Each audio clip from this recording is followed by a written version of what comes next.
Жетінші жұп нерв, бет нерві, нервус фациалис. Құрылымы жағынан аралас. 3 ядросы бар. Ядролары ми көпірінде орналасқан.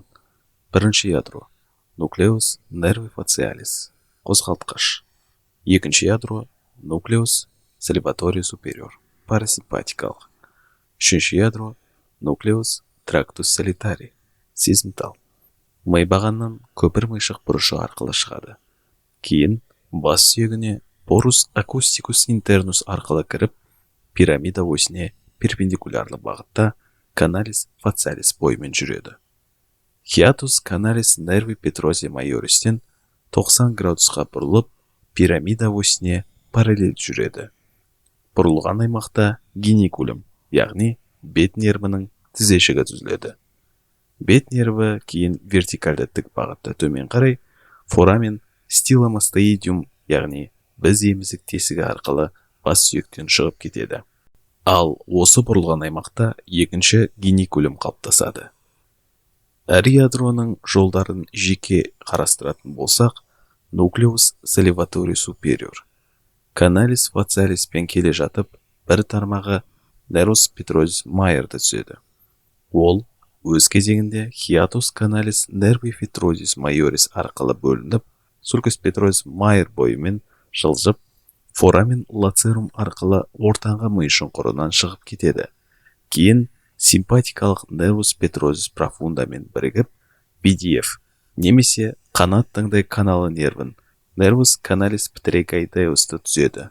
Ол осы аттас каналмен қанат таңдай шұңқырында ганглион птеригоидей түзілуіне атсалысып, көз жас, мұрын және ауыз қосы секреция бездеріне тармақтары беріп нервтендіреді. Келесі нуклеус трактус солитарий және сальваторий супериордың келесі тармағы бірігіп, хорда тимпани түседі. Ол аттас канал арқылы дабыл қуысына кіреді. Кейін өз бағытын балғашық пен төс арасы арқылы өтіп, фиссура петротимпаника арқылы дабыл қуысынан шығып кетеді. Шыққаннан кейін үшкіл нервтің сезімтал нервус лингуалисімен бірігіп, тілге қарай бағытталады. Парасимпатикалық бөлігі төменгі жағасты және тіл асты түйіндеріне барып, секреция бездерін нервтендіреді. Ал сезімтал бөлігі тілдің алдыңғы 3/2 бөлігін нервтендіреді. Хорда дәм сезуіне қатысса, нервус лингуалис тактильді, ауырсыну, температуралық сезімталдыққа жауап береді. Келесі қозғалтқыш нуклеус нерви фациалис. Вертикальді бағытта келе жатып, нервус стапедиус тармағын береді. Ол өз кезеңінде үзеңгі бұлшықетін нервтендіреді. Кейін бет нервінің қозғалтқыш бөлігі біз емізік тесігінен шығып келесі тармақтар береді.